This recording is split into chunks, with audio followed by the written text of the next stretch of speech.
లారీలో పోతుంది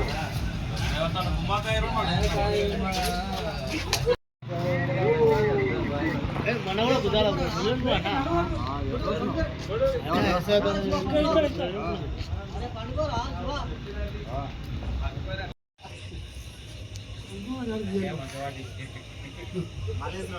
అడవరగానా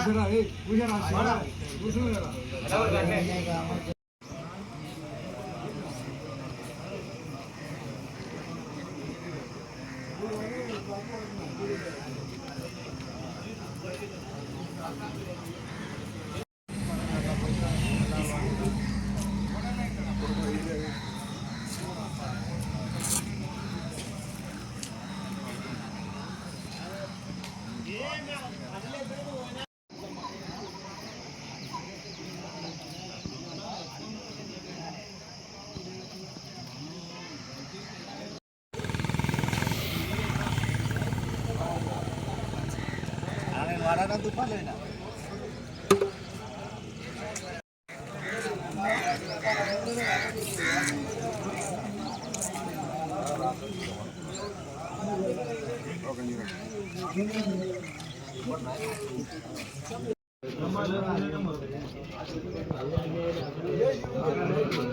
అందరూ అందరూ ఎక్కడనే ఉన్నారు.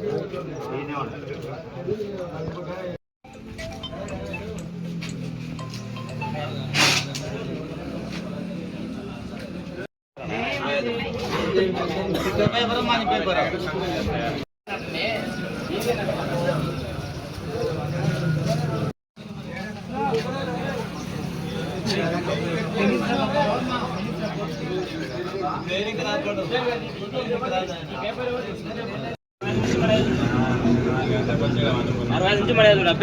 రైటింగ్ వేరే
ఇప్పుడే ఇంత పొద్దుగా దానికి ఆరు కూడా కాలేదు.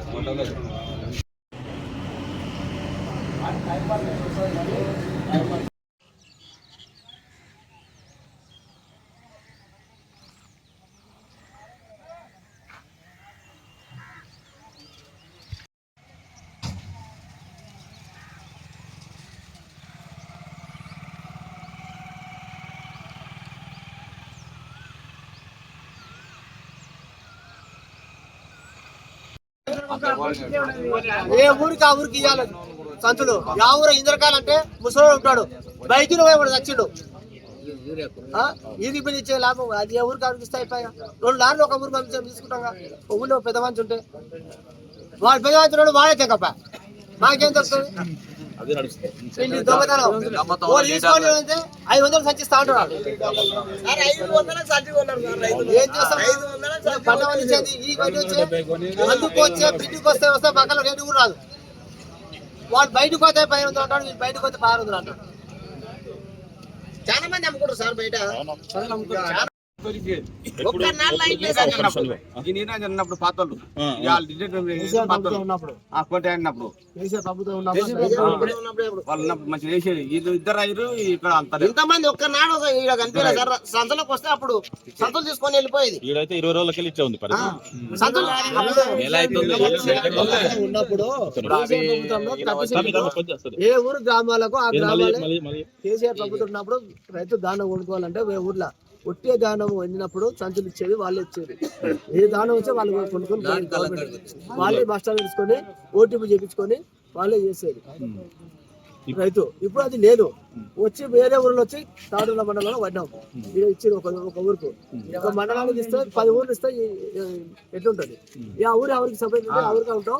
ఎడ్లు పశువులు గోరాడుతున్నాయి ఎండ పూట నీళ్ళు లేక పోలేనికి వస్తే ఆడలో ఎద్దు తెంపుకొని పోయిందంటే ఊర్లో పడి పోయింది. ఏంది మా ప్రభుత్వం? రాత్రి ఎంతమంది 100 మంది వండాం. 100 మంది వండుకున్నాం. అంటే కేవలం ఇప్పుడు స్టార్టింగ్ సంచులో స్టార్టింగ్ 100 మంది వండుకున్నాం. ఇప్పుడు మంచు పండుకున్నాం. మా ఊరికి పిల్లలు ఎడ్లు ఎక్కువ పసులు ఎక్కువ తెలియదు. ఇంతవరకు ఎవరు లేడు. ఇప్పటివరకు ఎవరు రాలేదు. ఎవరు లేరు. ఏంది పరిస్థితి? కనీసం అంటే 20 రోజులకి వెళ్ళి ఎవరిని వచ్చి ఏంది పరిస్థితి అడిగిందా? లేడు. సోమవారం నాడు ఇస్తాం. ఎవరంటే ధర్మం చేస్తే మీరు కేసులు ఇస్తాం, వాళ్ళు కేసులు ఇస్తాం. నింపే పోలీసులు బేరిస్తున్నారు. ఇది ప్రజాపాలన దొంగ పాలన అవుతుంది. ప్రజాపాలన సార్ ప్రజాపాలన దొంగ పాలనే కేసీఆర్ అన్న ప్రభుత్వం మంచిది. దొంగ పాలన 5 బంధువులు దొంగ మొత్తం దొంగ పాలన దోసుకునేది నిండే కదా. ఎవరు పొలాల్లో వాళ్ళే పండితే వేరే నుంచి రైతుకు మా పొలాల్లో పండించి మేము అమ్ముకోలేకపోతున్నాం అంటే వేరే నేను ఈ హైదరాబాద్ నుంచి పిలిచి మా పిల్లల్ని పిలిచి ఏం కష్టాలు ఇవన్నీ.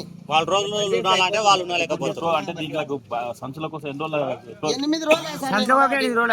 8 రోజులు సంచుల కొరకు 8 రోజులు పోయి ఇట్లా లైన్ నిలబడి 2 రోజులు 3 రోజులు నిలబడే లైన్లో టోకెన్ నెంబర్ ఇచ్చిర్రు పోయినాం. ఇంకా మళ్ళా నేను మొన్న వచ్చిపోతే మొన్న దొరకలే. మొన్న 40 నెంబర్ వరకు అయినాయి.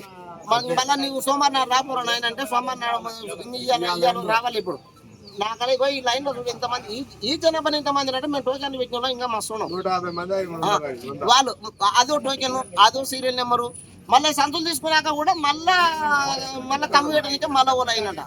వాళ్ళు మాకనే మించి వచ్చిన వాళ్ళు లైన్ అన్నారు. రైతుల పరిస్థితి ఏం బాగాలేదు సార్. రైతు ప్రభుత్వం అంటున్నారు, ప్రజాపాలన అంటున్నారు. కేసీఆర్ ప్రభుత్వంలో ఒకటే సార్. కేసీఆర్ దాంట్లో మేము మక్కలు అప్పుడు కూడా వేసినాం. ఇంతమంది జనాలు కూడా ఉండరు. నేను కూడా వేసిన ఎంత తక్కువైనా కానీ 7 కళ్ళ ఉంటే ఆడికి లారీ పంపించారు సార్. 7 కళ్ళ ఉంటే ఆడికి లారీ పంపించారు. 1860 రూపాయలకి కొనుగోలు అప్పుడు కేసీఆర్ ప్రభుత్వంలో. అరే మంచి నెమ్మది ఇవ్వలేరు నాయన అని సంతోషపెట్టారు. కానీ ఇంతమంది ఉన్నారు సార్. చాలా బాధపడుతున్నారు. ఇన్ని రోజుల సార్ ఇది ఓపెన్ చేసి హైవే రోడ్ ఎక్కండి పడి మొత్తం రైతులు ఎట్లా నెట్ కట్టేసారో చూడండి. నయ్యం వాన దేవుడు మాకు రాలేదు. ఇంతవరకు అయితే రాలేదు. దేవుని దయ వల్ల వాన రానందుకు మంచిగా రైతులు ఇవ్వనివాడు కుప్పేసుకొని సంచులు కప్పెట్టుకోవాలి. ఎట్లా వీళ్ళు ఓనర్ అని చెప్పి నేను ఏమంటున్నా అంటే ఇప్పుడు ఒకవేళ మన టైం బాగాలేక వర్షం వస్తే మీరు ప్రభుత్వాన్ని ఏం డిమాండ్ చేస్తారు? ఏం డిమాండ్ తడిసిన దాన్ని కొనమని అడగవా? ఖచ్చితంగా కూర్చుంటారు సార్. ఇంకా రైతులు కూర్చుంటున్నారు. అప్పుడు కటింగ్ చేస్తారు. ఇంకా కటింగ్ చేస్తారు కాదు, మీరు డిమాండ్ ఏముండాలి? నెక్స్ట్ ఒకవేళ వీళ్ళంతా కూడా ప్రభుత్వ నిర్లక్ష్యం. దీనికి నిర్లక్ష్యం చేసినందుకు వాళ్ళు ఏం చేయాలి? ప్రభుత్వం ఏం చేయాలి? ఇప్పుడు కన్నా కనిపిస్తలేదా సార్ వాళ్ళకి? ఇంతమంది ఇక్కడ ఉండి రైతులు ఉండి ఏం చేస్తారు మరి? వీళ్ళు పెద్ద మనుషులు ఏం చేస్తారు సార్? ఇంతమంది కనిపిస్తున్నారు. రాజు ప్రభుత్వం ఇంకేం చేస్తాం సార్? మేము ఒకటే చేస్తారు.